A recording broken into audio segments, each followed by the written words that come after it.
Hey guys, tonight we take a walk that begins before footsteps, even from a journey not through noise or urgency, but through markets where nothing is shouted, and even the spirits pause to look twice at the same basket. You're arriving at the threshold of the Yoruba spirit market, not the one of earth and coin, but the quieter twin, nestled between Oran and memory. It's early. The fog is soft and smells faintly of roasted cola nut and morning dew. Nothing here glows harshly. Everything is hushed. You could miss the entrance if you blinked too hard, or thought too loudly. You probably won't remember this life. Not the whole of it. Maybe the scent of someone's shoulder. The way you paused before saying goodbye. The way rain sounded on a metal roof when you were 5. But names and calendars? They tend to melt here. So before you get comfortable, take a moment to like the video and subscribe, but only if you genuinely enjoy what I do here. And leave a comment with your local time and how you're feeling tonight. Now, dim the lights, maybe turn on a fan for that soft background hum, and let's ease into tonight's journey together. The fog in Oran isn't like earthly fog. It's not thick or cold. It doesn't cling to your clouds. It moves like someone humming a lullaby they don't want to finish, soft and circular. You take a breath, and it tastes like your grandmother's room used to smell, or maybe your first haircut, or the dream you had once of water that didn't end.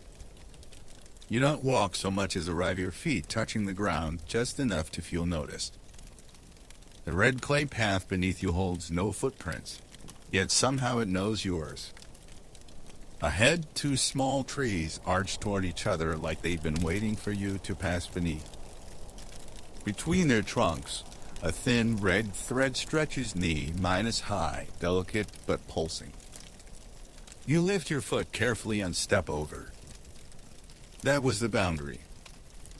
You're here now. The market has quite woken up.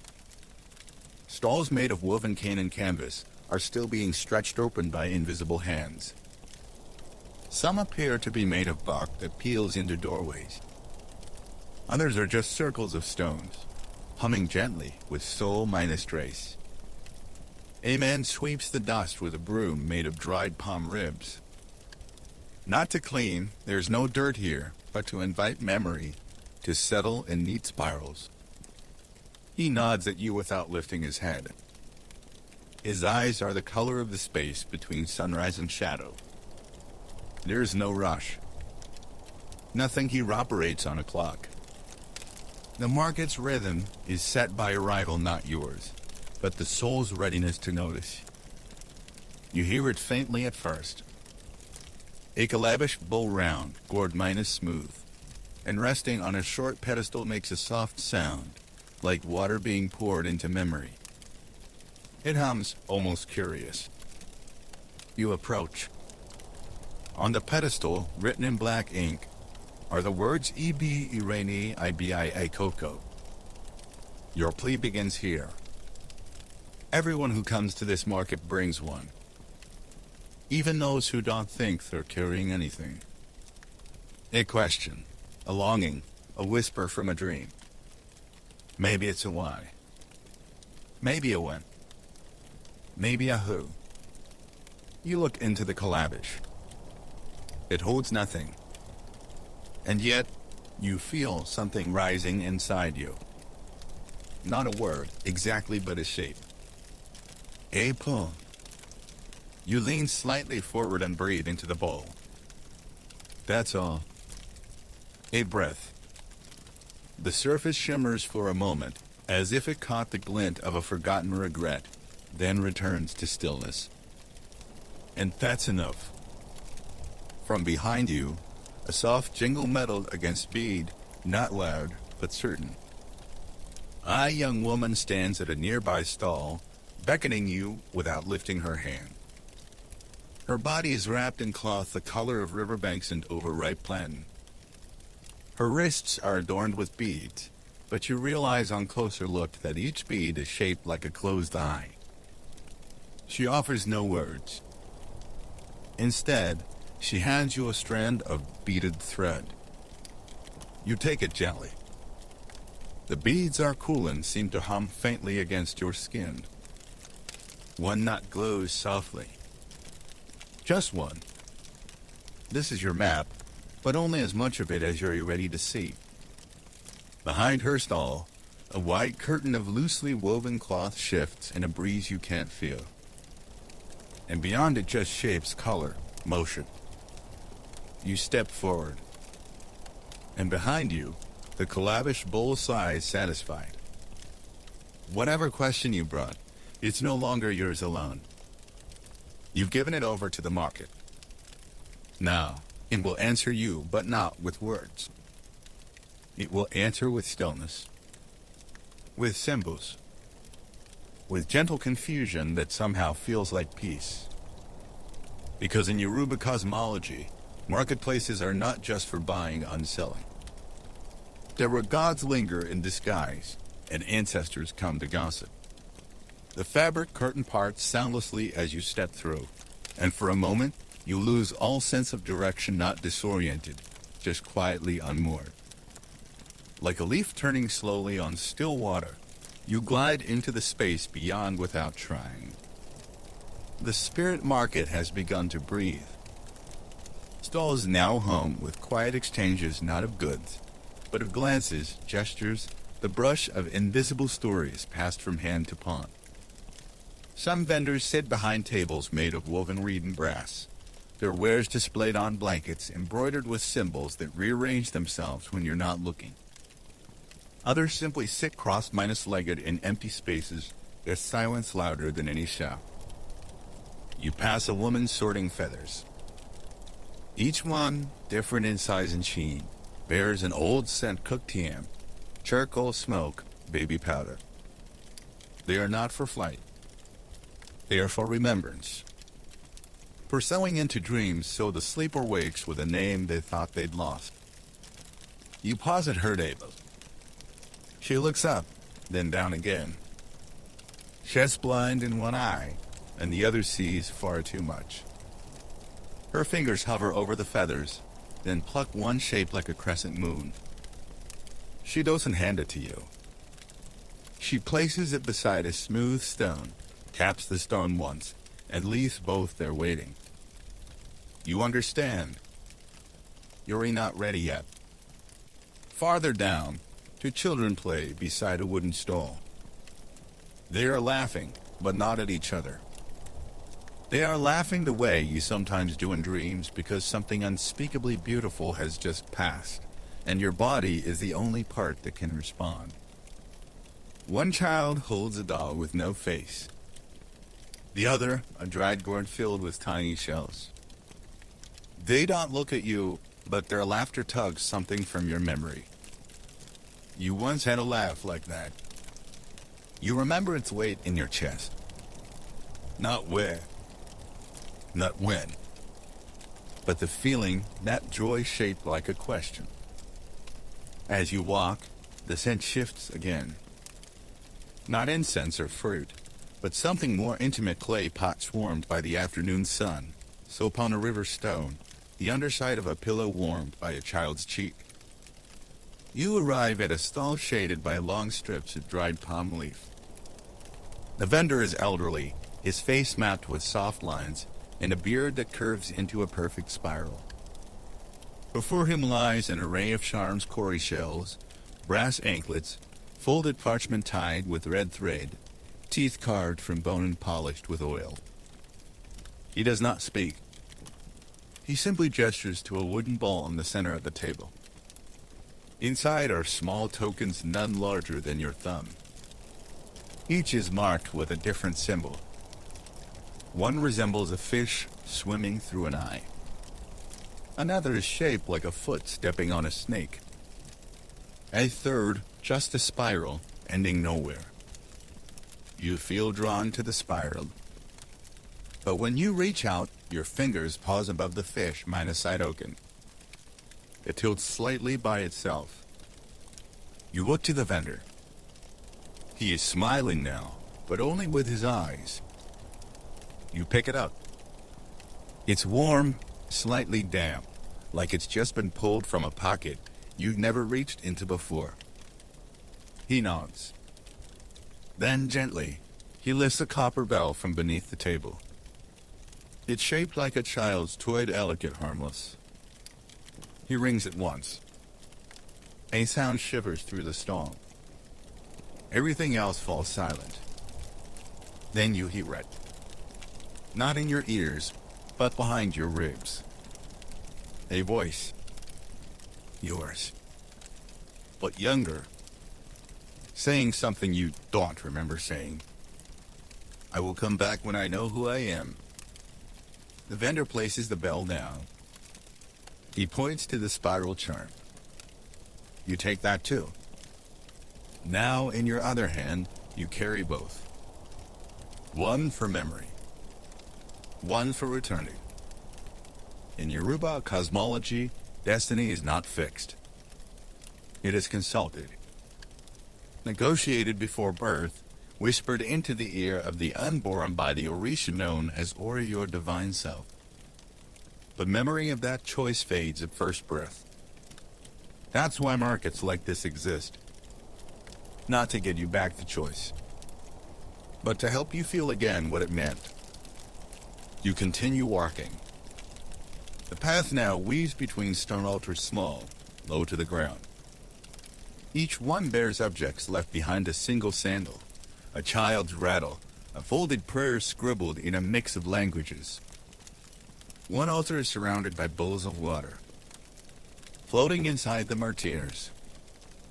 Real ones. Collected not from the living, but from dreams where grief had no outlet. You crouch.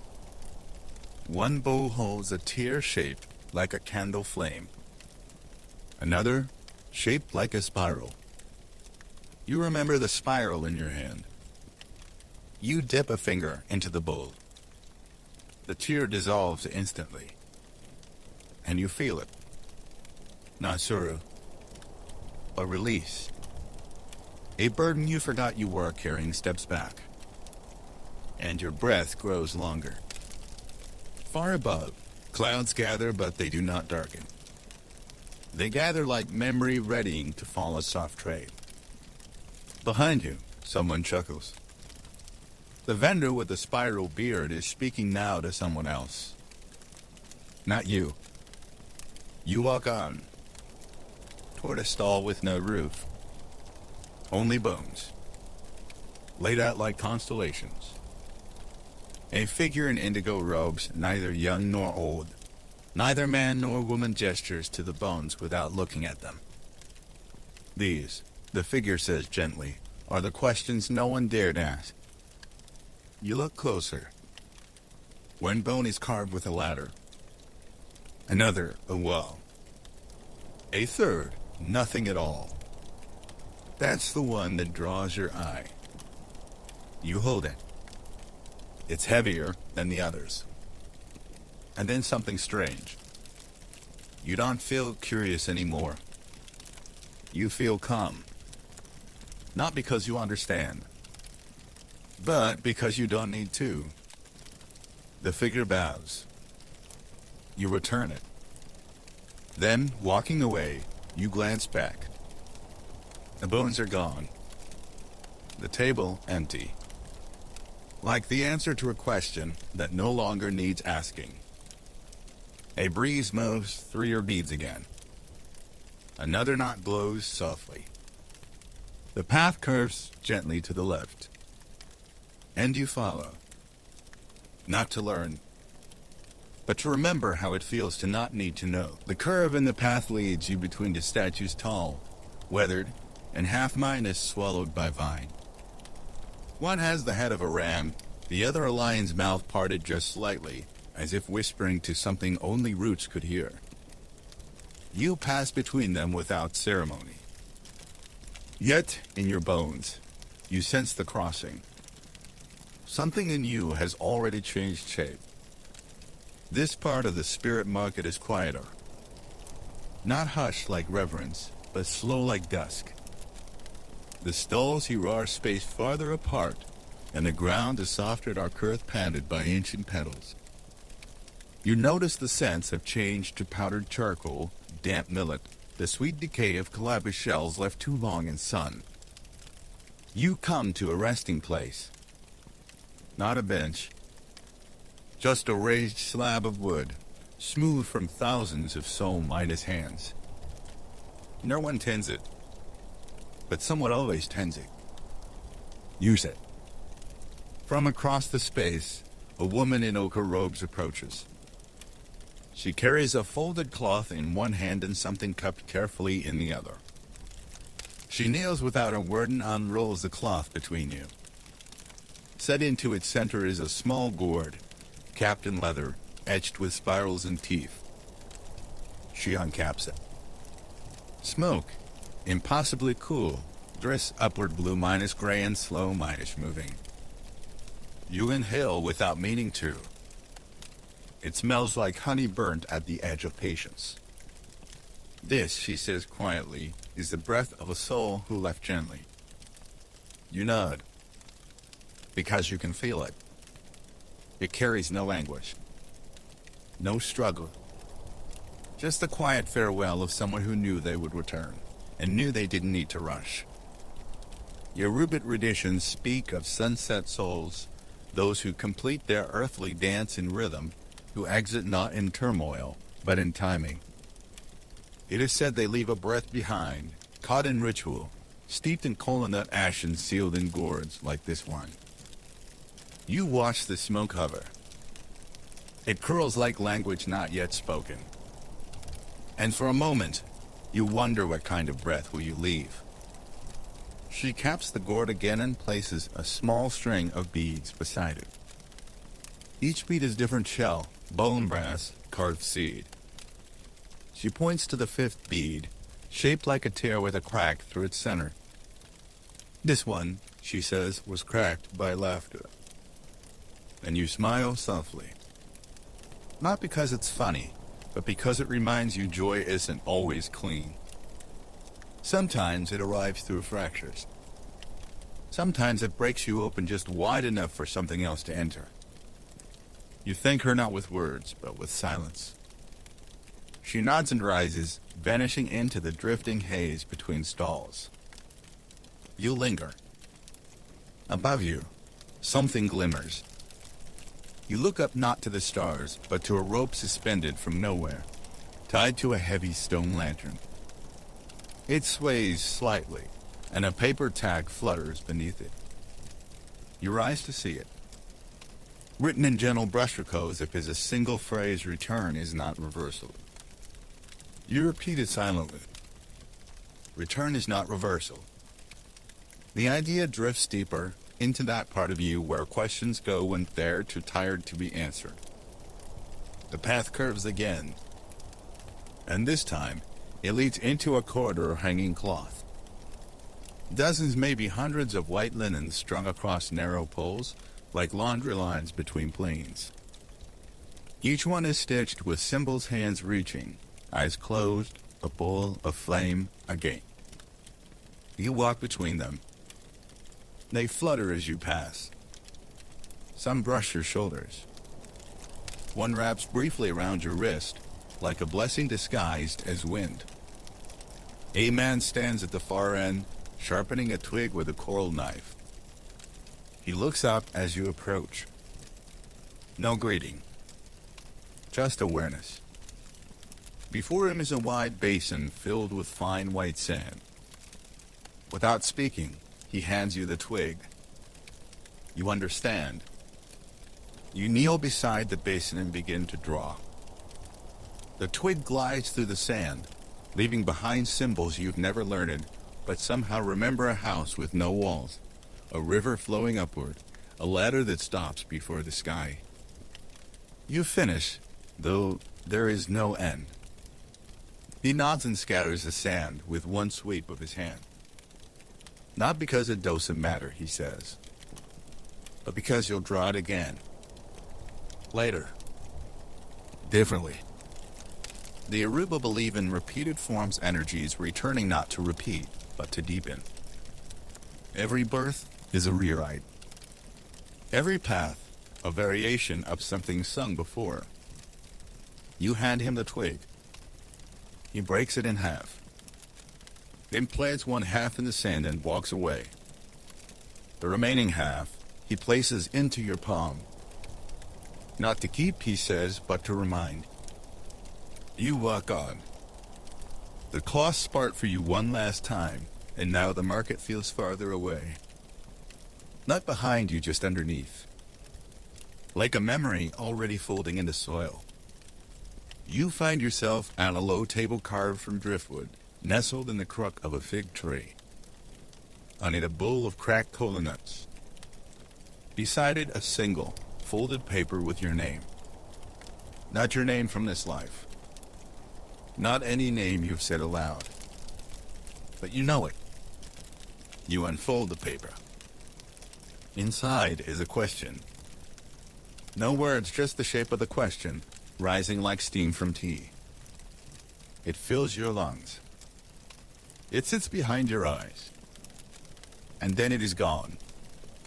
But it has changed you. Not loudly. Not forever. Just enough. You sit beside the bowl of cola nuts. One is shaped like a crescent moon. One has already been split open. You place your half-minus wig beside them. A wind passes. The fig leaves shimmer. And your beads glow again. Another nut releases. Not because the journey is over, but because you've stopped needing to name it. And far behind you, laughter rings out again. The doll, the gourd, the faceless child. Their joy remains. You rise gently, the sound of the beads still echoing lightly inside your mind. It's not quite music. Not quite memory. Just rhythm, a pulse that reminds you are still becoming. The next stretch of the market narrows, not in space, but in time. Here, you sense the years pressing close, centuries stacked like textiles in shade. Time folds here like fabric, stitched not in sequence, but by meaning.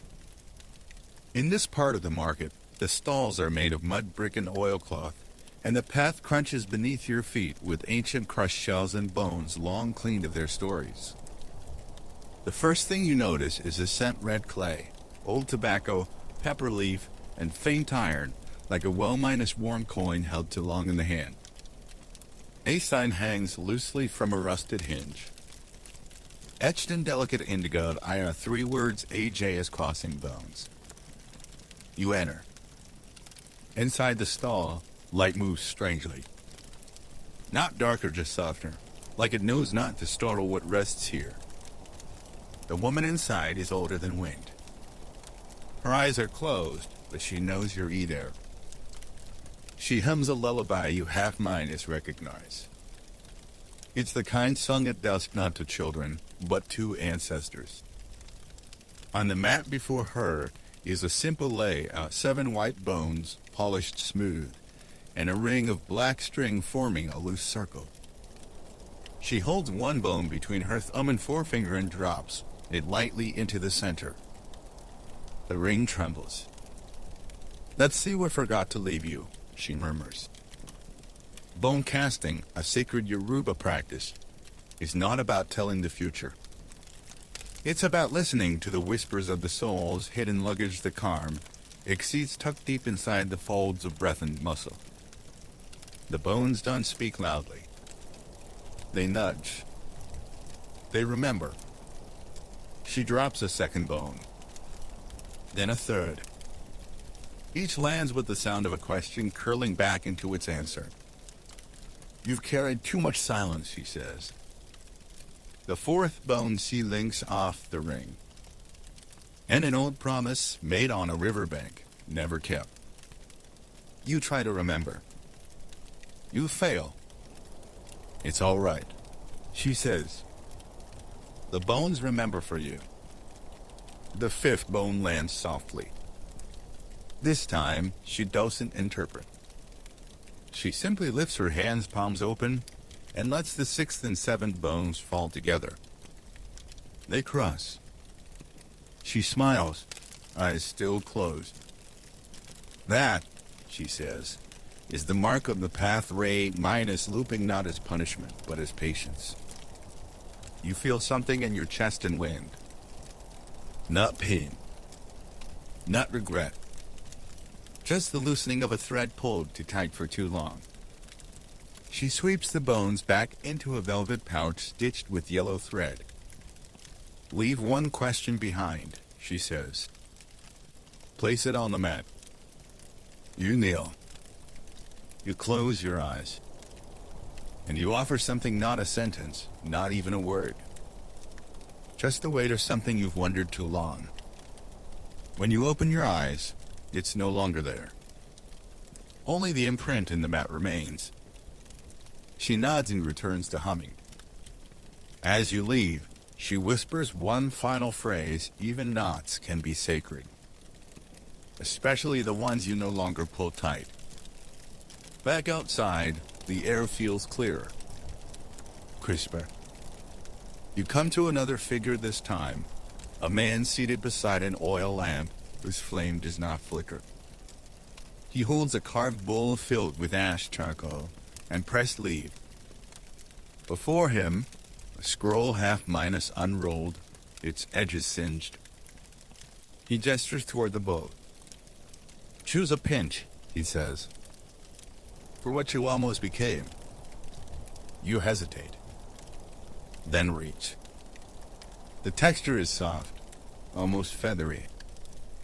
As you drop it into the lamp, the flame shifts color blue, then violet, then soft green. He watches the colors change.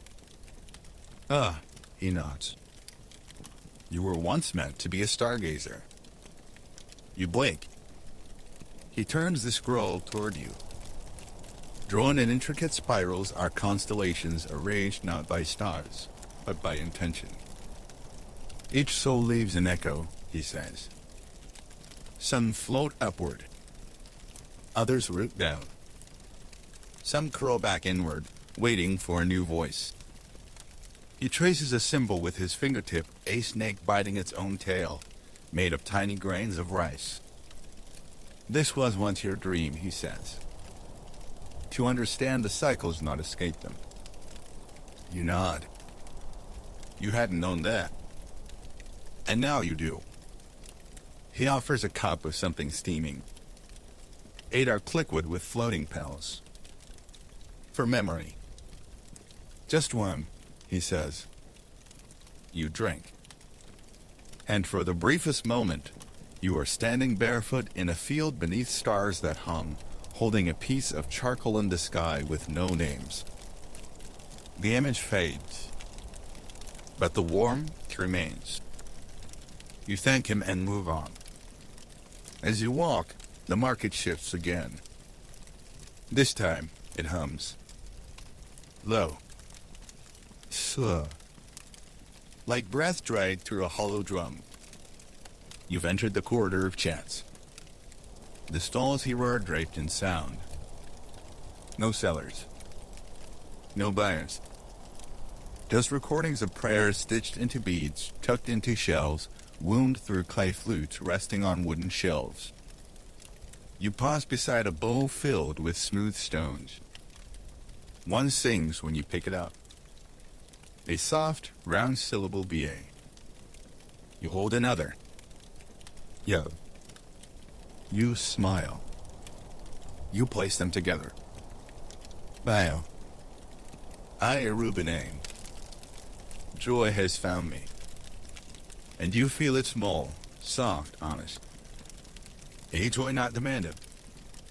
A joy that followed patiently until you stopped walking so fast. You leave the stones as they are. And the chant continues, even as you step away. The path curves again. And this time, the air feels warm. Not from heat, but from welcome. Something ahead is waiting. But not in a hurry. Neither are you. You follow the curve of the path, the chanting behind you fading into a hush that feels deliberate, as though even sound knows when to let go. Ahead, lanterns glow low to the ground, each placed atop a mound of salt. The salt catches the light in slow, crystalline shimmers tiny stars spilled across the earth. You notice your footsteps have softened further, not quite silent, but with the reverence of someone walking through memory rather than place. At the center of this new space, it's a shrine. Unlike the stalls before, it's not built for commerce or council. It's circular, made of rough stone, and its roof is a tangle of vines and fabric scraps. It breathes slightly. You think of Lungzig's howling beneath a blanket. The herbalist, who reappears as quietly as the mist rising from a stream, does not speak. He simply nods toward the doorway. Inside, it's dim and echoing, lit only by the glow of a single bowl of palm oil. The flame within the oil doesn't flicker. It pulses. A steady heartbeat of gold. This is the shrine of Ori, the Yoruba concept of the inner head, the divine self, the part of the soul that remembers the contract it made before descending into flesh. Ori is not quite fate, not quite guardian, not quite guide. It is the voice you sometimes mistake for instinct. The tug you feel when your life veers a degree too far from itself. You kneel before the bow. There are no prayers written here. Only mirrors. Small ones. Dozens. Scattered on a woven mat like fallen raindrops. Each one slightly cloudy from use, age, or ritual. You reach toward one. Not to see yourself, but to see what watches you from within. And in the silver haze, a moment surfaces. You are young. Or maybe not. You are weeping not from pain, but from realization. The kind that floods in when silence has stretched long enough to allow Ruth to sneak through. You remember saying, "I know who I was." Not aloud. Not even in language. Just the shape of the thought. And Dory had nodded. Now, in this shrine, the memory of that nod returns. Not as vision. Not as flash. But as ease in your spine. As the breath that finally doesn't catch at the edge of your ribs. A woman steps forward. She carries a long handled spoon made of ivory, carved with images of birds in mid flight. Without a word, she dips the spoon into the palm oil and flicks a droplet onto your forehead. It's warm, a little sticky. The smell is earthy and bright. She does this once. Then again. Then whispers, "Be reminded." Not of anything specific. Just be reminded. She returns to her place and begins to hum. A song so old, no one remembers its origin. Perhaps it was the first melody to pass between humans and gods. But perhaps it was what rivers sang to the moon, long before anyone called the sound music. You remain still. And for a while, the shrine breathes with you.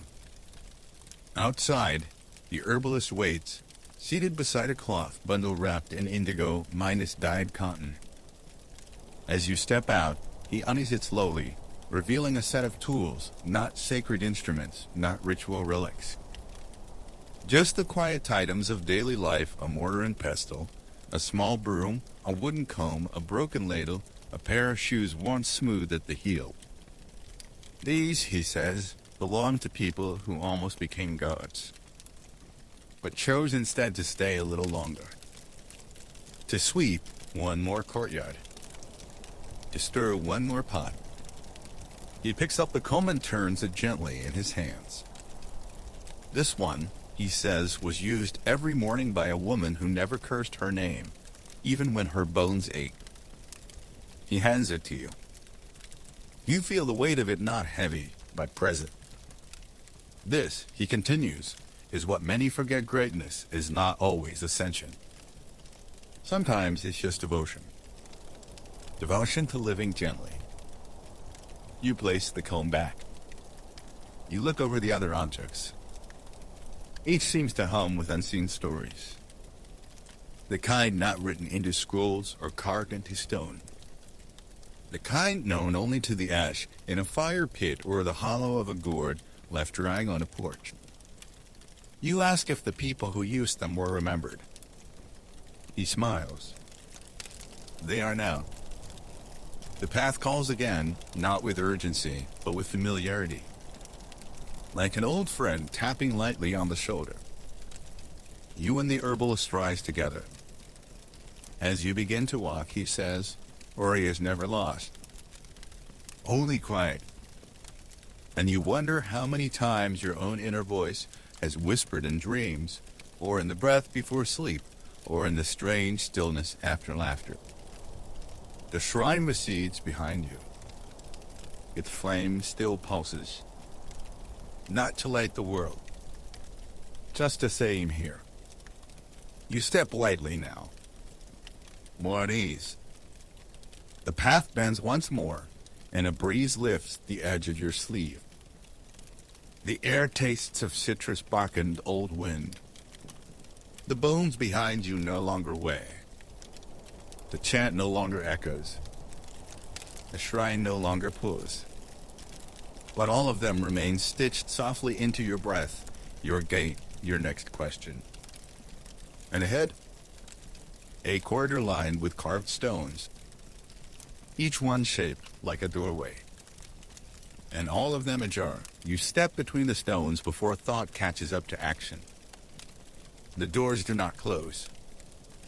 They remain as they were, slightly ajar, waiting for the curious or the reverent, or the just minus barely minus lost. This corridor is unlike anything you've seen tonight. Its roof is the night sky itself, spread wide with stars so still they feel painted. No walls, just doorways. Rows upon rows, each shaped differently, one round like a coin, another jagged like mountain peaks, another as thin and long as a reed. The herbalist walks beside you, slower now. His eyes move not to guide, but to remember. This, he says softly, is where souls come when they forget where they were going. Each doorway leads to a possibility, some that have passed, some that never began, and some that wait to be chosen again. You glance at a narrow arch framed in shells. What's this one? He peers in. A life where you were born near the ocean and learned to read waves before words. You pause. You think you smell salt. Not the harsh scent of crashing surf, but the kind of salt that lingers in the folds of linen dried by sea wind. You walk on. At the next doorway, a circular one-ringed in iron, you glimpse smoke and a hearth and a pair of boots at the threshold. A blacksmith's house, the herbalist says. A life where you never left your village.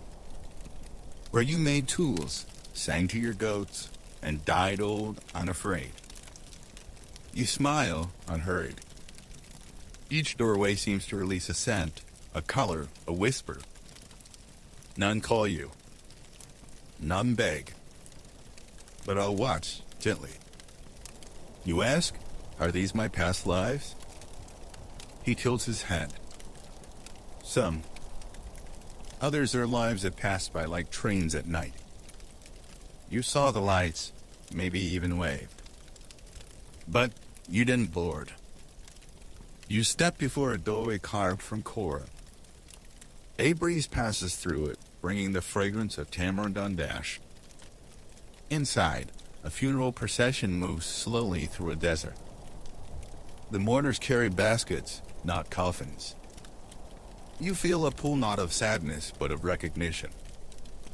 That was the one where you came back just to bury someone properly, he murmurs. One task. One act. Then you left again. You exhaled. There's a quiet take in that. Not pain. Just a kind of spiritual nostalgia. You ask if you chose that life. Most souls volunteer for those small tasks, he says. It's the ones that ask too many questions that get assigned to harder journeys. You chuckle. He doesn't. Then he adds, but even the hard journeys have teeth. The path curves once more. A new doorway awaits. This one is low to the ground, barely waist high. You must crouch to see through it. Inside a forest. Moss, birdsong, the soft rustle of things that do not hurry. You see a figure small, robed, barefoot. They are grinding herbs with a stone, their hands moving in rhythm with the wind. You ask if this is someone else's life. The herbalist smiles faintly. Could be. Could be one still unfolding. You look closer.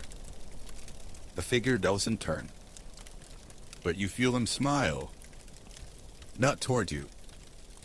Just because. Then you feel it. A subtle tremor in your breath. A feeling like sitting in a room you've never visited, but knowing exactly where the light switch is. You step back. The herbalist nods. You don't need to enter. You nod. You don't. You walk on. Somewhere along the path, he begins humming again. The same melody from the Shrine of Ori. The one that moved like wind over tall grass. The one that remembered your question before you did. You pass a final doorway. It's not carved. Not built. It's just a space. An absence. No edges. No arch. Just a soft shimmer like heat on a summer road. You pause. This one, he says, is the life you almost chose tonight. You ask, which one? He shrugs. Does it matter? You step forward. Not into it. Just to feel the warmth. It hums.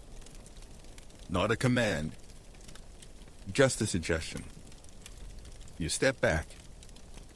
The shimmer holds. Does not fade.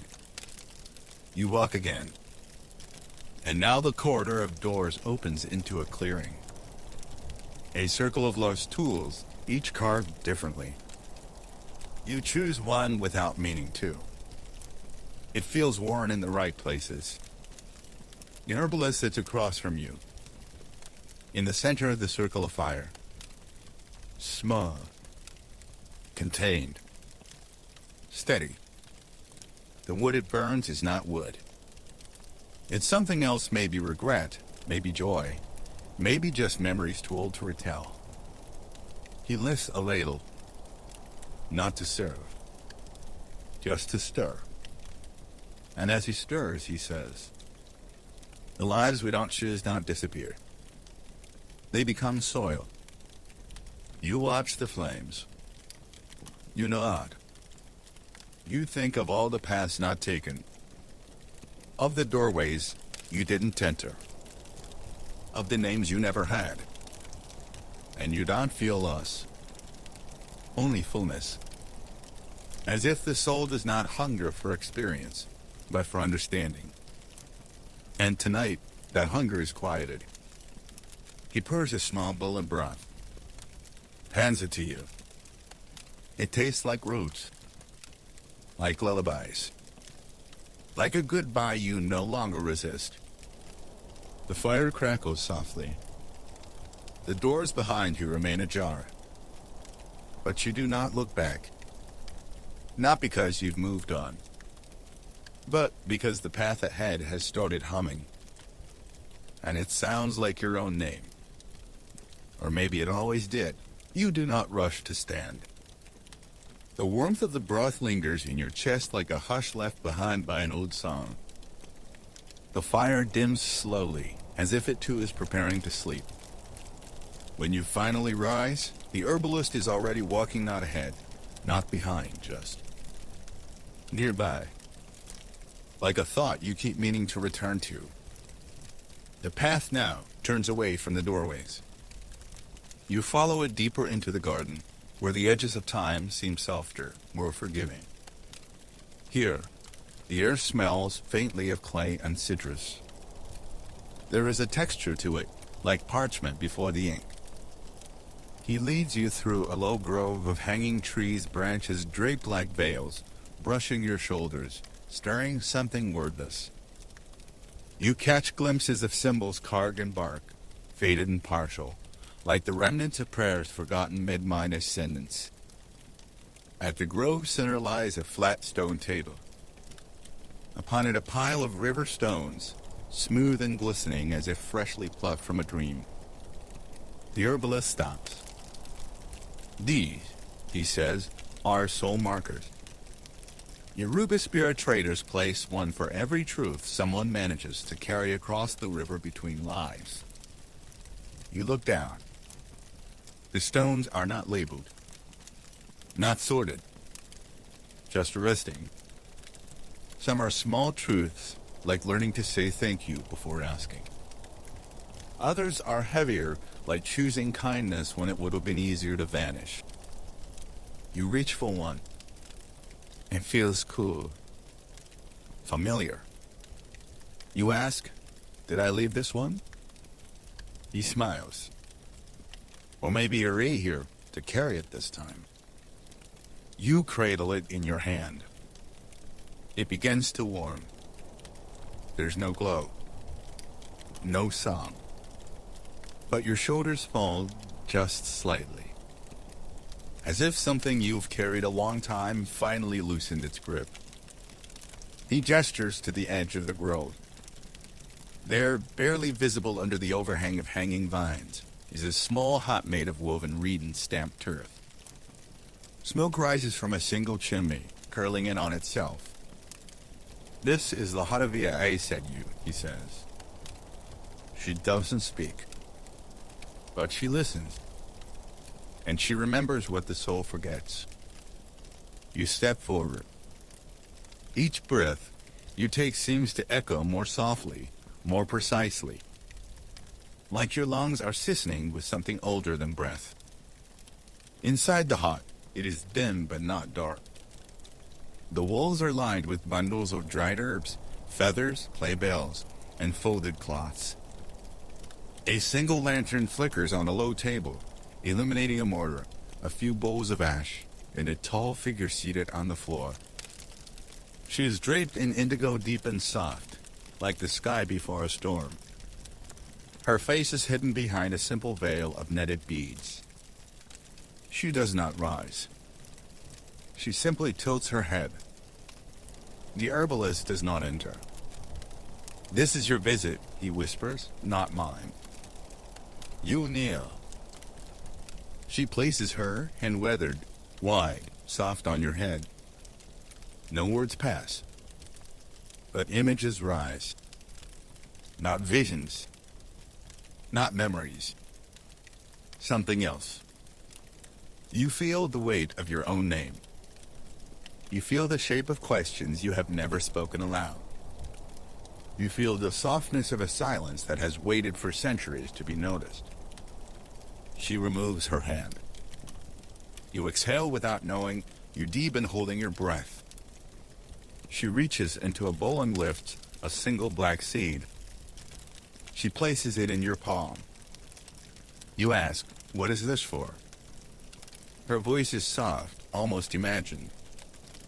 To plant in a silence you've never trusted before. You nod. There is no ritual. No scroll. Just the seed. And your heartbeat answering it? She reaches behind her and produces a gourd sealed with wax. She hands it to you. The herbalist speaks again from the doorway. It's water from a forgotten river. Not for drinking. Just to remember what it's like to hold something that's meant to be poured. You bow small, instinctive.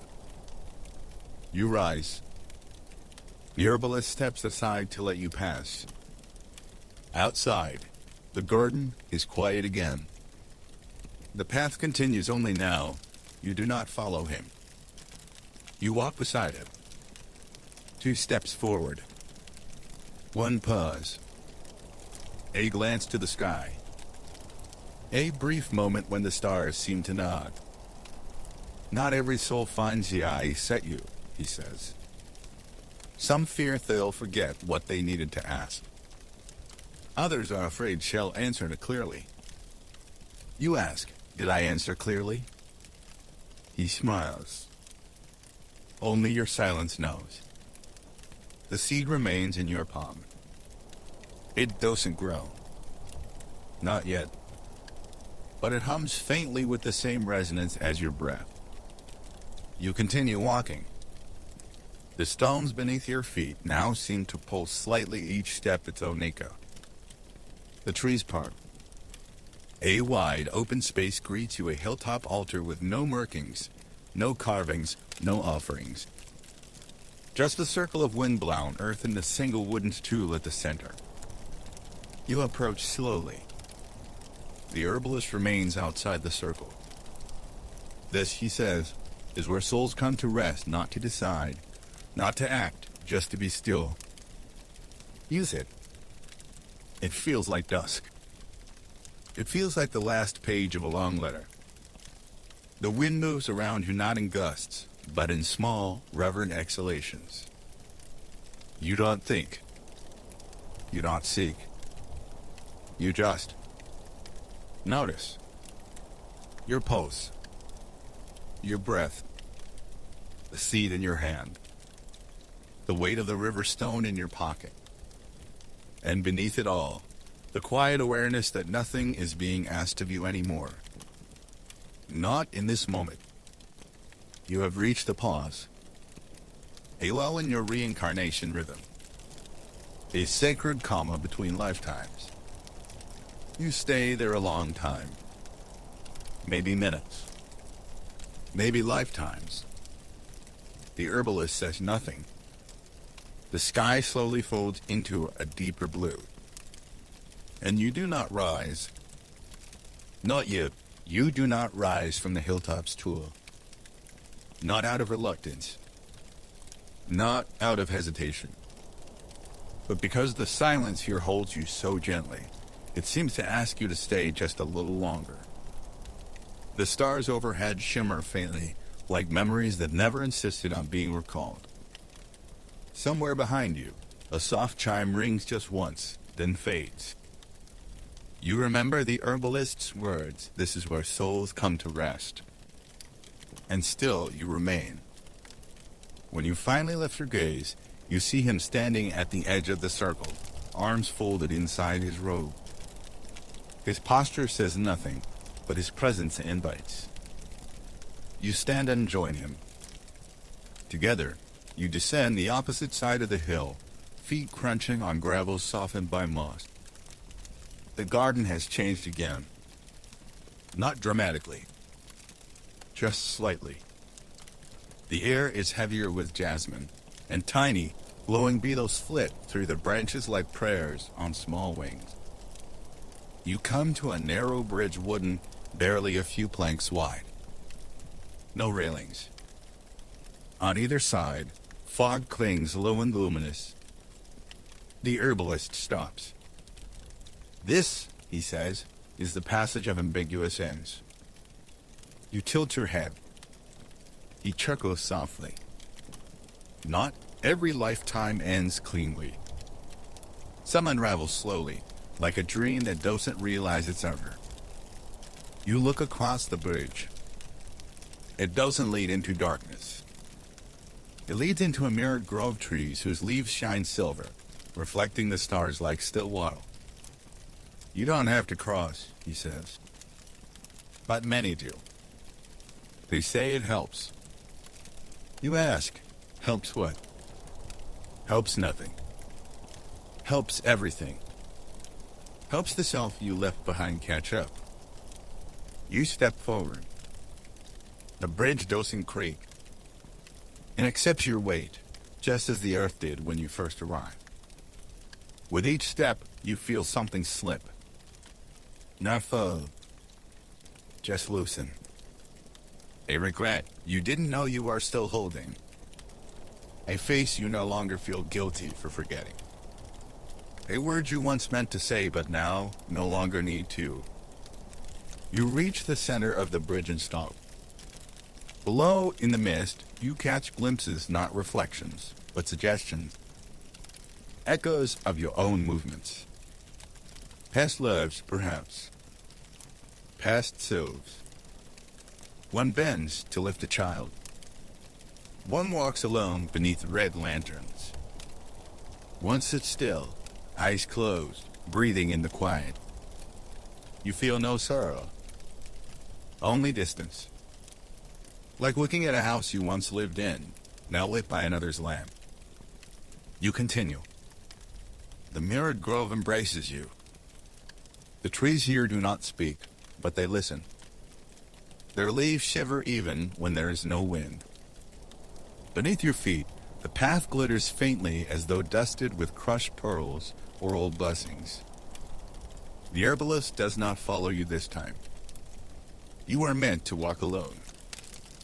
A few steps in, you find a wooden bench beside a cluster of moon-colored ferns. Use it again. The air is thick with the scent of memory, but not yours. It belongs to the place. This is where people come when they forget who they were right to become. Not to remember. Just to pause. There's a small clay bowl on the bench beside you. Inside, 3 stones each carved with a simple glyph. One is a spiral. One is an open eye. One is a seed. You don't know what they mean. And still you smile. Sometimes the soul doesn't need meanings. It needs symbols that make it breathe slower. You choose the seed minus-shaped glyph. You place it in your lap. Nothing happens. And yet you feel steadier. The trees rustle softly. A memory that never happened passes through your thoughts. You're planting rice in a flooded field, up to your knees in water and mud. A child laughs behind you. The sky smells like thunder. You look up and whisper a name you've never known but miss anyway. You blink. The grove is still here. And now, the herbalist stands at the edge of it again, as though he never left. You rise and return to him. He takes the glyph from your hand, places it in a pouch, ties the pouch to your waist. No words are exchanged, but the act feels like a promise kept. He leads you onward through a narrow tunnel made of woven branches. The tunnel doesn't darken. It warms. Light filters through the weave-in soft ribbons, casting golden shapes on the ground. Here you see little things. A sentinel left on a ledge. A folded letter tucked between roots. A single braid of hair tied with green thread hanging from a nail. These are remnants, he says. Offerings to the next shelf. Pieces left behind in kindness. You add something too. A breath. Not spoken. Not held. Just placed, like a scarf on a chair you know you'll need again someday. The tunnel ends. The air clears. And you find yourself on a wide plateau overlooking the sea. The horizon stretches endlessly, glimmering with that quiet kind of silver you only see in dreams or half-minus memories. Below, gentle waves move in no particular rush. A single boat rocks in the tide. Empty. Waiting. The herbalist gestures to it. But he does not follow. You can go, he says. Or no. This isn't a test. You nod slowly. You do not step forward. Not yet. Instead, you sit once more on a flat stone warmed by moonlight. and you watch the tide. It laps the shore like breath. Steady. Forgiving. Patient. Beside you, the pouch containing the glyph feels light. Inside it, a seed-shaped mystery continues to rest. You close your eyes. You hear nothing but the sea. And in that silence, something inside you whispers. Not all endings need a door. Some only need a shore. You breathe. You wait. You stay. Just a little longer. The waves are not calling you exactly. They are simply the removing, repeating, enduring. You could sit here 100 nights and never see the same shape twice on the surface. And still, it would feel like the same sea. The herbalist does not speak again. He has returned to the garden behind you, his presence folded into moss and starlight. You stand, finally. But not to depart. You walk the edge of the plateau, tracing the boundary where earth stops and water waits. Your feet brush over fines and unwind polished stone. Along the way, you see small markers tucked into cracks, little bundles wrapped in faded cloth, hollow bird bones tied with reed string, and one smooth tile with a spiral painted in red ochre. The spiral reminds you of the glyph you carried, and of the one from the mycelium root, and of the kettle that held no tea but poured memory into your chest. You kneel. You touch the spiral tile. And for a moment, just one something opens in your breath. Not a revelation. Just room. There is a belief in Yoruba cosmology that not all spirits travel the river Tuaran, the realm of the ancestors, at the same pace. Some sit by the water for years, watching their name float downstream before they follow. Others return swiftly, with no pause, like echoes caught in wind.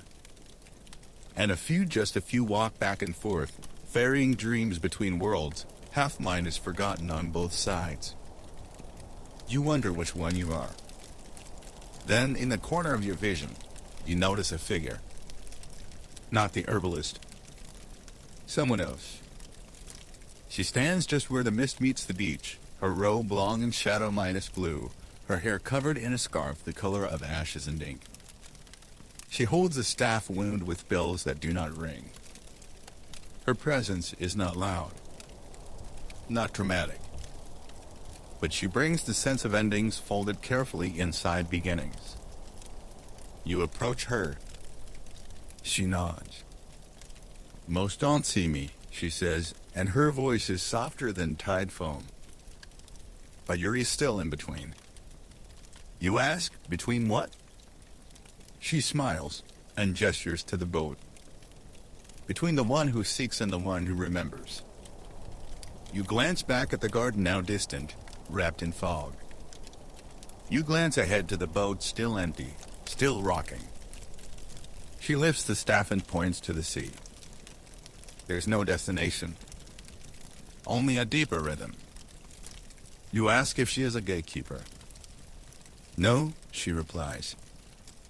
I'm just the one who braids silence into rope, so the boat doesn't drift too far while you decide. You sit beside her.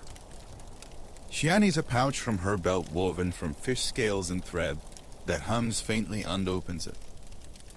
Inside are tiny objects, a cracked ceramic bead, a feather curled like a question, and a scrap of bark with writing so faint it feels older than language. She lifts one and offers it to you, the bead. You turn it in your fingers. It's cool. Plain. But as you touch it, an old vision stirs a market in a dream, filled with spirit traders and women who sang over jars of memory steeped in honey. You stood once before a stall of soul beads, unsure what they were for. You'd reached for this one, and now it's here again. You thank her. She says nothing, but her smile deepens like a secret exhaling.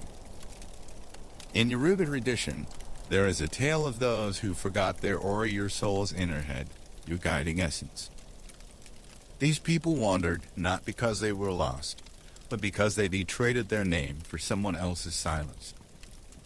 Only when they stopped seeking did their oi whisper again, through a bird's cry or the shape of a river's bend.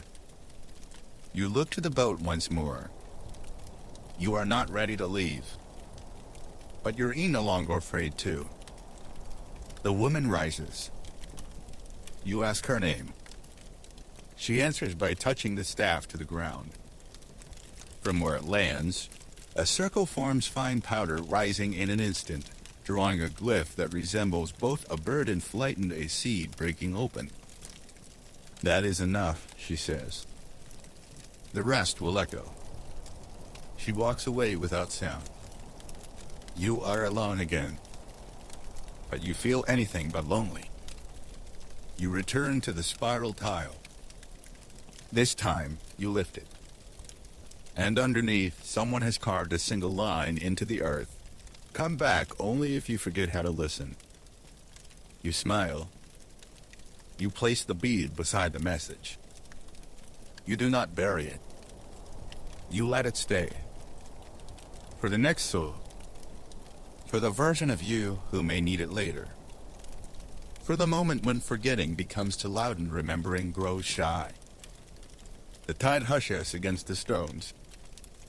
A breeze rises soft, deliberate. And you feel it lift your breath, as if placing it on the sea for safekeeping. You turn away from the boat. Not in denial. Not in fear. But in trust. The stars are brighter now, and above the plateau, a new path has opened, one you didn't notice before. It leads back not toward the garden, but sideways, between trees carved with symbols you don't understand yet. You follow it. No hesitation. Only ease. As you walk, you hear footsteps beside your own. Not the herbalist.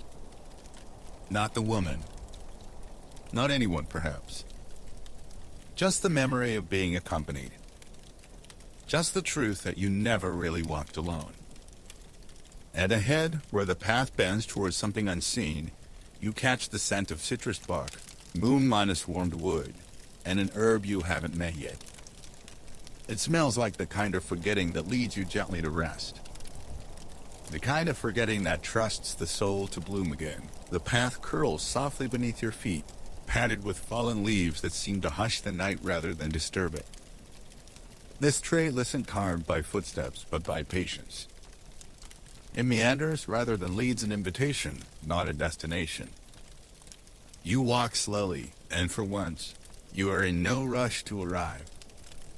The trees here are different. Thinner. Younger. Their bark still soft to the touch. Some have been wrapped with red thread, tied in small knots at irregular intervals. Others bear symbols drawn in ash, one like a closed eye, another shaped like a ladder sinking into soil. There's a scent in the air again. Familiar, yet evasive. It reminds you of something steeped in cedar, touched with lemon rind and the trace of old fire. You follow it, breath slow, until you find a clearing. In the center, a low altar carved from petrified wood, ringed with shallow bowls. Each bowl holds an herb.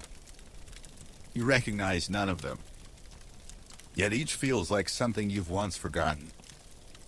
A figure kneels before the altar. Not the herbalist. Not the woman by the sea. This person is older, yet not ancient. Dressed in layered cloth, dyed the color of ashen indigo. Their back is turned to you. But when they speak, their voice carries the warmth of sunlight on river stone. Some herbs never grow roots, they say. They come only when called by name. And only once the name is no longer yours. You step closer. They gesture to the first bowl. It holds something brittle like dried seaweed, but with a faint shimmer running through each strand. This is Yue Jose, they say. The herb of binding. Not to entangle, but to remind us we are never singular. They lift a pinch of it and scatter it into a copper basin. Smoke curls upward, not white or gray, but the color of bruised dawn. In Yoruba cosmology, they continue, souls don't belong to bodies. They visit them, stay for a while, then move on. But sometimes, a soul forgets to leave fully. It lingers like steam after the kettle has cooled. You nod. You felt it before, places inside you that carried someone else's longing. The next bowl holds petals not of a flower, but of something softer, almost translucent. When the figure lifts one to the light, it reveals veins shaped like river deltas. This is UIBI, they say. The herb of tethered ends. Used in ceremonies for releasing unspoken goodbyes. You think of your own words never said, exits made too soon, eyes that never met again after the last door closed. They place the petal on the altar stone and crush it with the back of their thumb. The sound it makes is like a sigh. You ask if these herbs still work without belief. The figure turns their head just slightly enough to catch a glint of a smile. Herbs are older than belief, they say. They work not because you believe, but because they remember. The third bowl holds nothing visible. You peer in. Only shadow. Only a faint, rhythmic breath of warmth rising from within. This one, they say, is Ui. The herb of the life between. Not picked. Not brewed. Only felt. You kneel beside them. They offer you their hand. It is cool. Scarred. Steady. Together, you lower your heads toward the invisible herb. You breathe it in. And instantly, you are elsewhere, not far, but deeper. Sitting beside a woman whose face is both your grandmother's and your own. She hums as she slices ginger root into a bowl, her knife slow and exact. She does not look up. But she says, your almost ready to stop asking. You open your mouth to respond, but the vision fades before sound escapes. You are back in the clearing. The figure before you is now tending to the final bowl. It holds water. Clear. Still. But when they stir it with a feather, symbols rise to the surface, shimmering letters in no tongue you've seen, glowing for seconds before dissolving. This bold ocean hold an herb, they explain. It holds the silence that comes after a name is surrendered. You ask whose name. They do not answer. Instead, they lift the bowl and hold it toward you. You do not drink. You simply look. And inside it, you see a mask you wore once, not in play, but to survive. A promise you made before you understood what promises cost. A version of you laughing beside someone who no longer exists, in a place that was never marked on any map. And one more thing. A child not young, not old, sitting in a market stall you've seen only in dream. Just weaving small bundles of herbs into thin paper, humming to herself. Each bundle is marked with a different name. None are yours. And yet, you feel she has made one for you too. You blink. The water is clear again. The figure sets the bowl down. You've met the markets already, they say. You just forgot you were ever a seller. They rise. You rise, too. And as you do, they press something into your palm. A folded paper charm. It bears a spiral drawn in black honey. You nod your thanks. They vanish like dust into sunlight. You are alone. But the altar glows faintly now, as if warmed by the memory of all that has passed through. You tuck the paper charm into your sleeve. It pulses once, like a name you don't need to say aloud. The path reappears behind you, narrow, lit by moss that remembers footsteps. You follow. Later now. Not because something has been taken, but because something long dormant has been allowed to breathe. And far ahead, the scent returns, the citrus smoke, the dried sweetness, the memory of stories that always end in beginning. The tea is waiting, but not to teach, only to accompany. The path narrows again, whirling like a cat around the base of a low hill. The ground here is softer, damp from dew, marked not with footprints, but with pressed patterns of leaves and something finer, as if a spirit had dragged its fingers through the soil before rising again. You continue slowly, guided less by direction than by intuition. The moon watches in slanted silence above you, and in the hush you hear the faintest percussion, the rhythmic clink of ceramic cups. The tea house has returned, but it's not the one you remember. This one is open-minded-sided, woven from reeds and river grass, its ceiling high and loosely thatched. Candles hang from the roof beams in inverted bowls of amber glass. The light they cast wobbles gently, as if echoing distant laughter. The herbalist is there, already seated, already waiting. But now he wears something different, a single piece of cloth wrapped diagonally across his chest, dyed the soft orange of peeled bark, fastened with a knot shaped like an eye. In front of him, a low table set for two. Use it. He does not speak. Instead, he reaches into a pouch and pulls out a tea brick unlike any you've seen. It is shaped like a miniature mask, half smiling, half weeping. Cracks run through its surface like veins, and in one hollow, a dried clove is nestled. This tea, he says, was pressed with memory, regret, and the peel of a fruit that never ripens. You blink. He begins to shave pieces from the masked minus brick into a dark, semi-colored pot. The fragments fall like burnt leaves. You asked, he murmurs, why some souls take longer to return. You hadn't. Not alone. He adds water cold this time, then sets the pot aside to steep. In the spirit markets, he continues, some herbs are sold not to drink, but to wait beside. He gestures to the pot. This one is for those who walk halfway into their calling, then pause. Those who never said yes, but never quite said no either.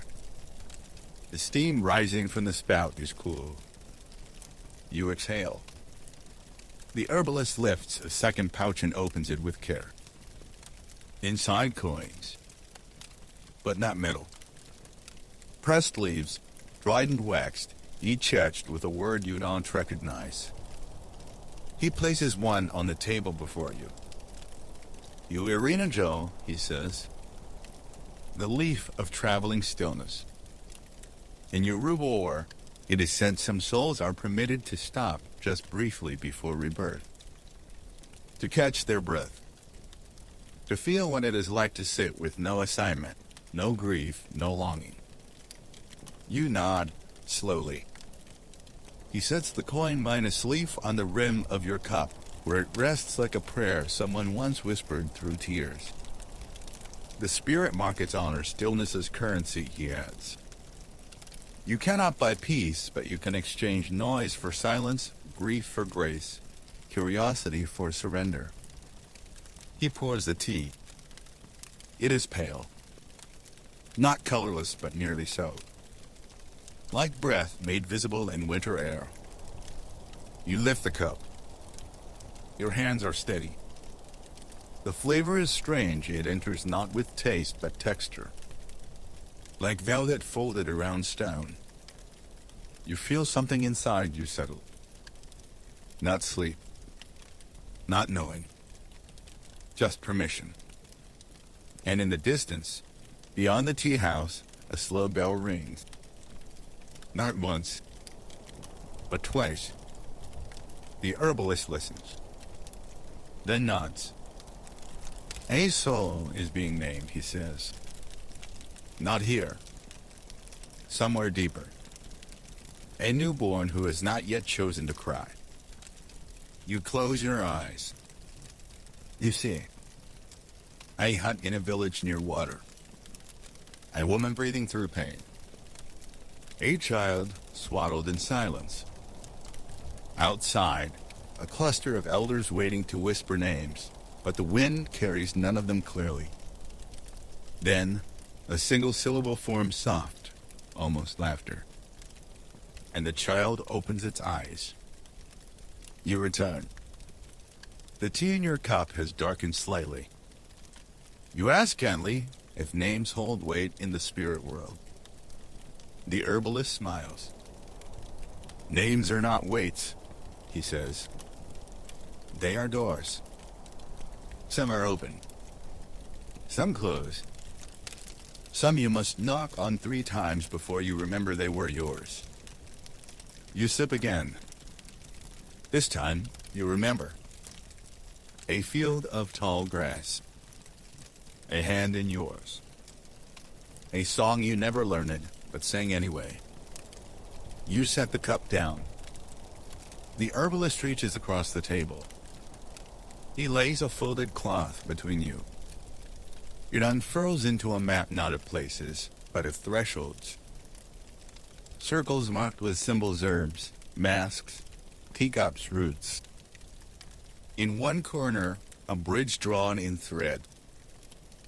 In another, a sleeping fox beneath a flowering tree. You trace your finger along the path. At the center, a single mark, unlabeled. Just a spiral within a spiral. This, he says, is where you are now. You ask, is it the end? He shakes his head. It's the place where souls rest before becoming story again. You nod. Because you understand. Your breath is slower now. The candlelight sways overhead. In the cup beside you, the tea has gone cold. But the silence it carries is still warm. The herbalist leans back. He closes his eyes. You do too. And for a moment, nothing in the world asks anything of you.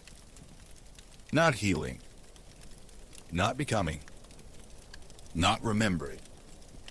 Just being. The air shifts again, like someone somewhere turned a page in a very old book. You rise from the low table, your hands still tingling with warmth not from the tea, but from the absence it leaves behind. The herbalist is already standing. He doesn't beckon, doesn't speak. He simply begins to walk, and your feet follow of their own accord.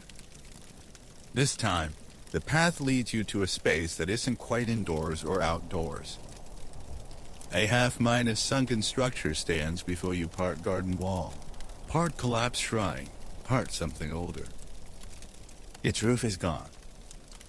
Its pillars lean like tired knees. Moss creeps up the stone. The night sky peers through the open top, stars blinking like candle wicks, remembering how to stale it. And in the center of the ruin, a circle of chairs. Not all the same. One is woven from reeds. One carved from driftwood. One is a cushion on a cracked tile. One is just a stone that's been sat on too many times to be anything else. You sit in the reed chair. It creaks gently. The herbalist lowers himself onto the tile cushion. There is a pause, spacious and whole. Then, without ceremony, he begins to hum. It's not a song you recognize, and maybe that's the point. The melody loops in no particular pattern, like the slow meander of smoke from incense. You don't need to join, but you do anyway. A soft hum rises from your chest, not matching, Not harmonizing, just accompanying. The ruins feel older now, like a place between places. A space souls visit not to be judged or remembered, but to sit with others who once knew what it was to wear a name. You notice something strange. In the empty chairs beside you, movement. Shadows. Flickers. A hint of presence. Not ghosts, not spirits.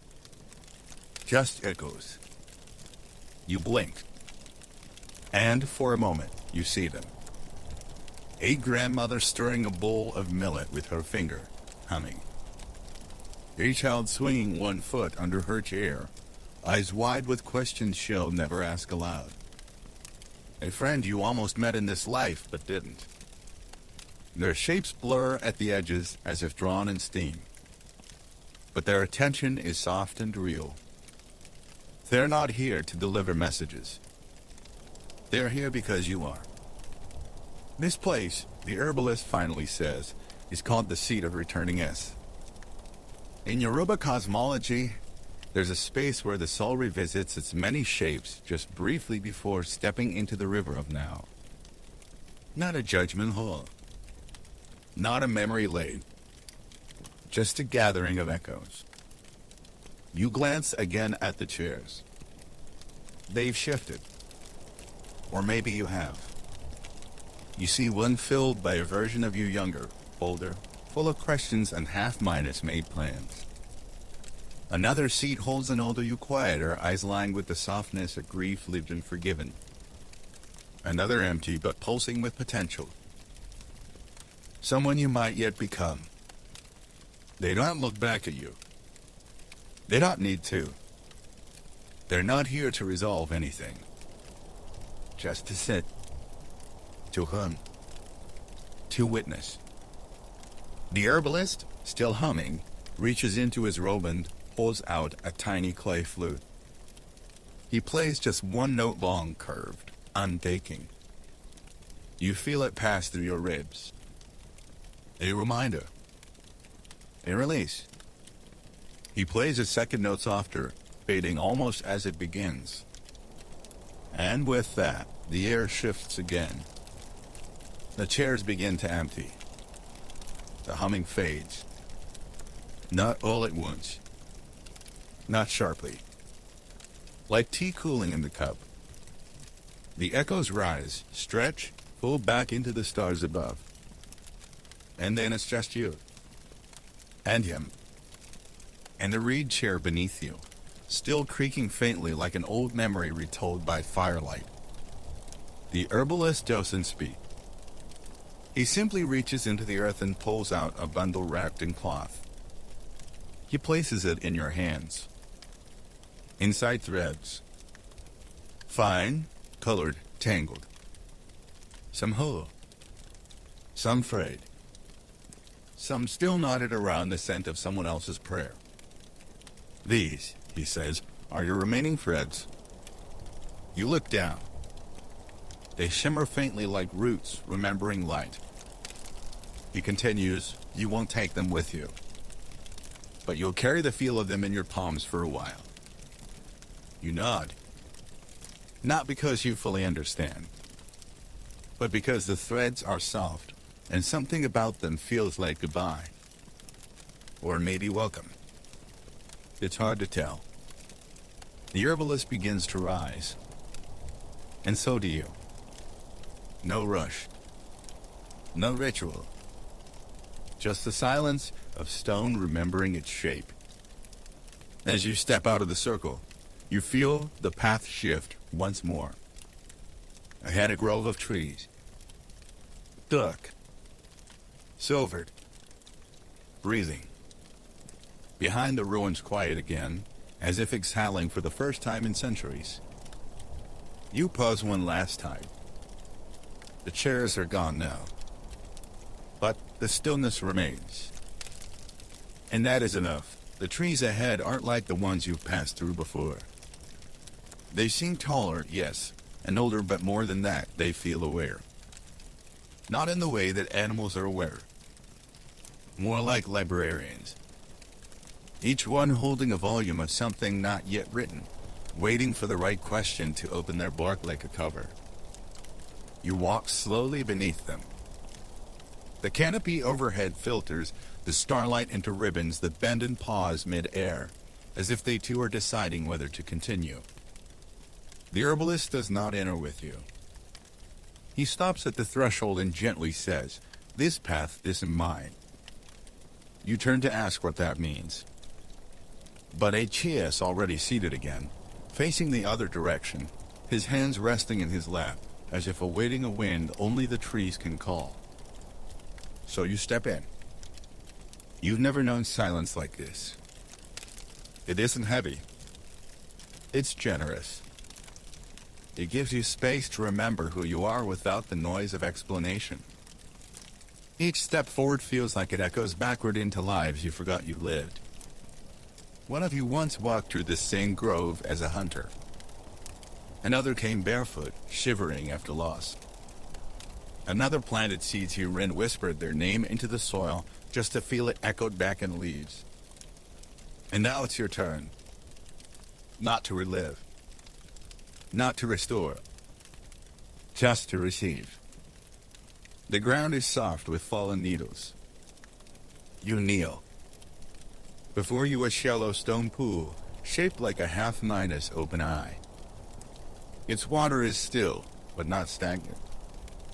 You sense it's been waiting. At the far end of the pool sits a figure. You squint, but their form is shifting somewhere between child and elder, male and female, known and unknown. They do not speak. But the moment you kneel, the water begins to stir.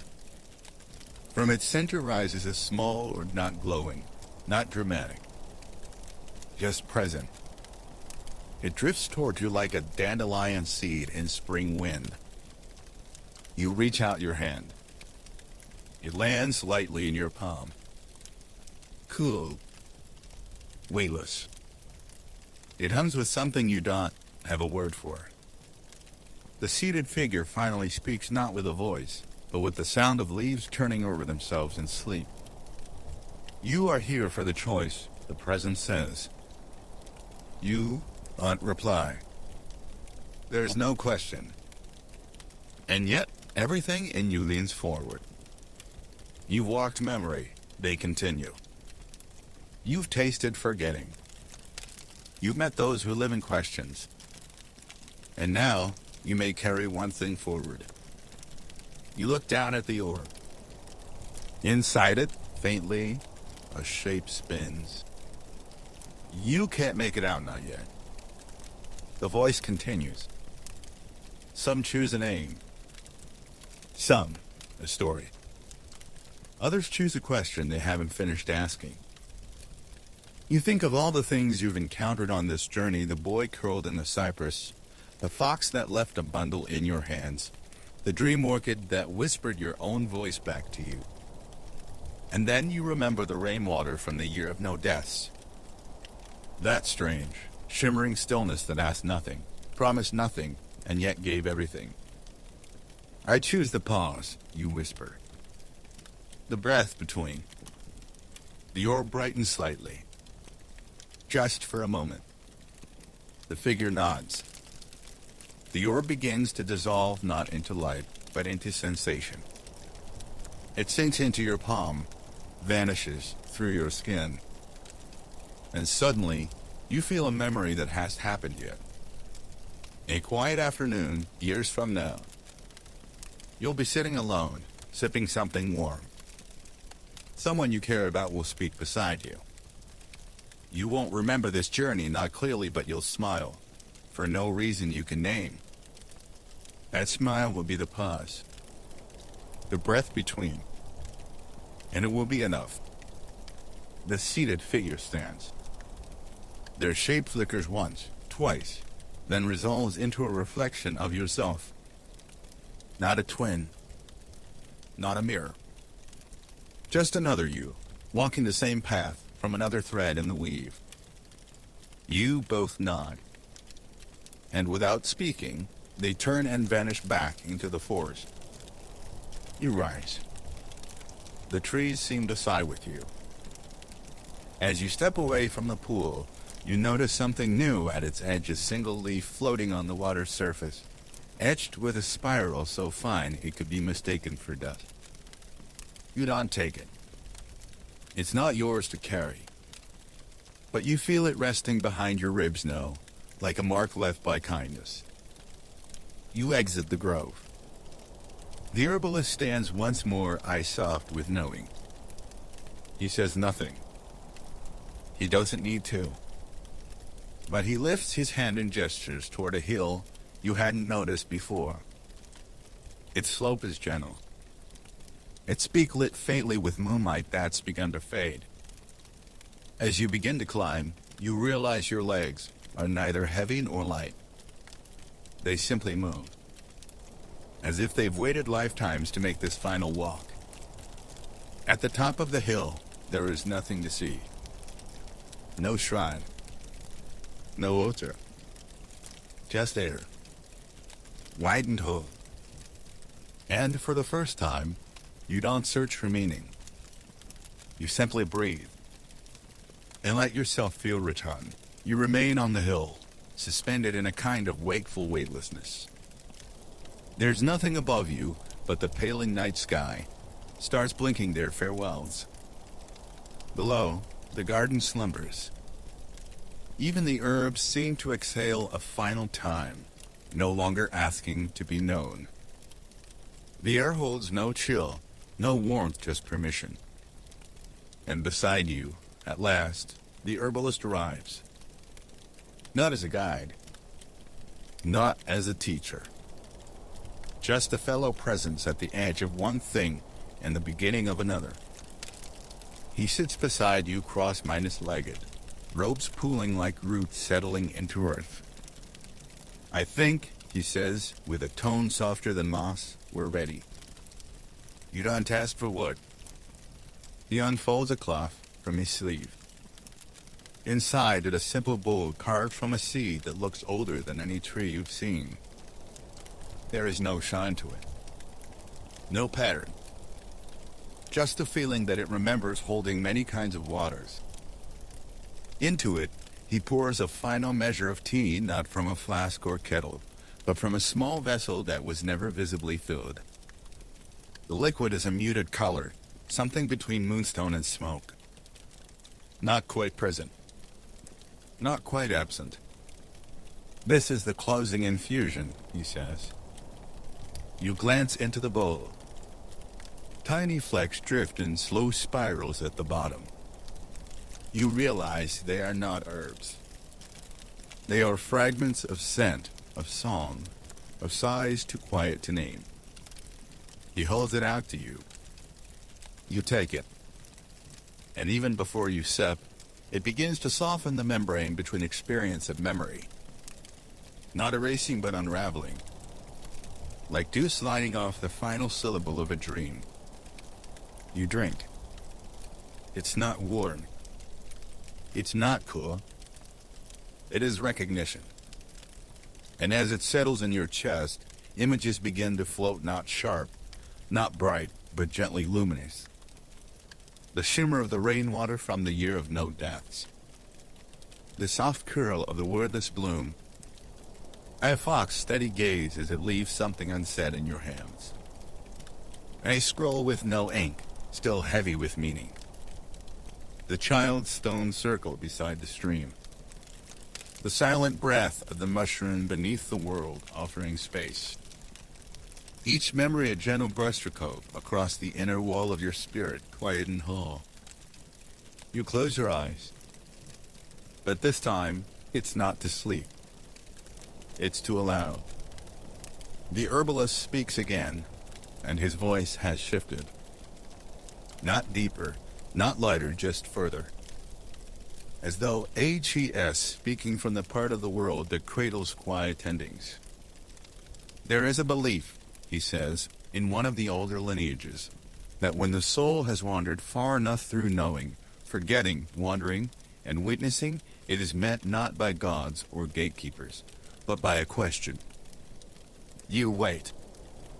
He smiles, not at you but at the stars. The question is not who were you, or what have you done. You listen as the sky exhales. The question is simply, did you make space? You let that settle.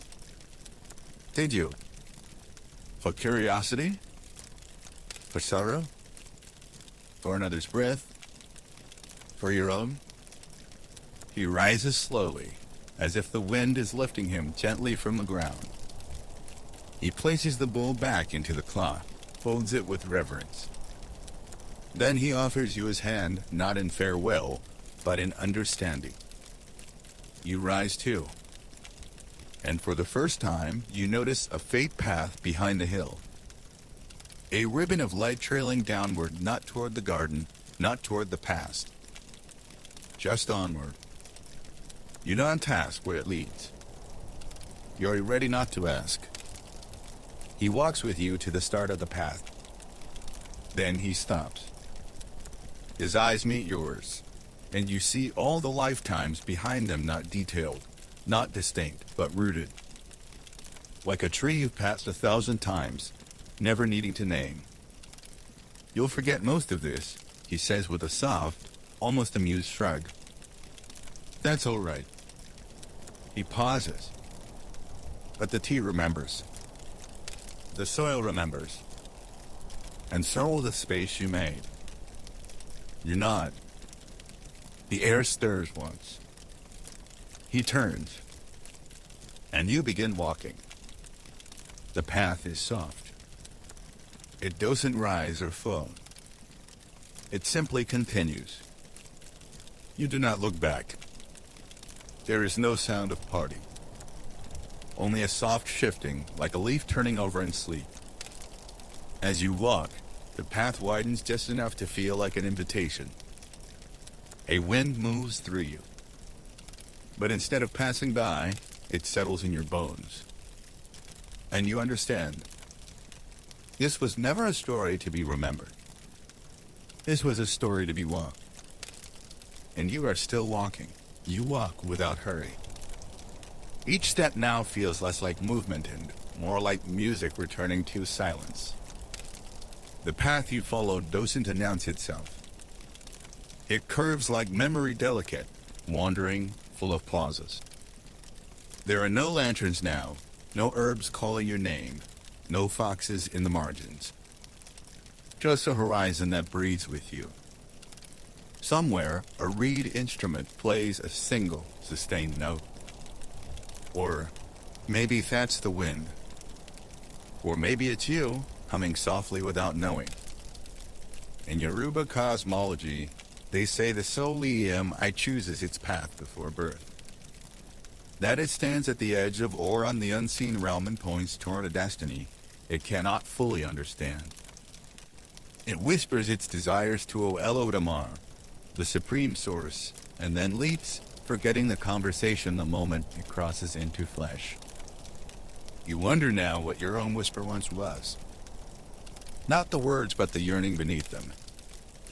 The herbalist is no longer walking with you, but you feel his rhythm in your steps. You carry him like a hum in the bones. Ahead, a stone marker rises. It bears no name, no inscription, just a small bull carved into its top. Within it, ashes. And beside it, an object so small it might be missed, a folded strip of bark, bound with red thread. You open it. Inside, written in soft Yoruba script, may your return be gentle.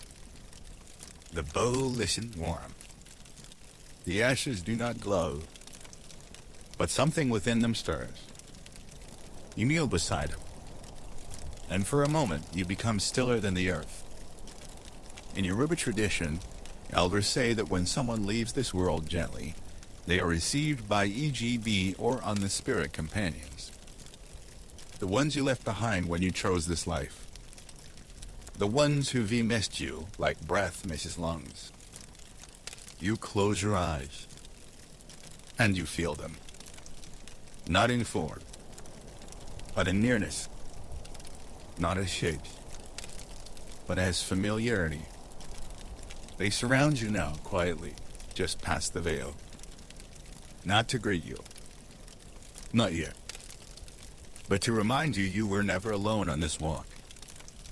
You press your fingers into the ashes. Not to take. Just to touch.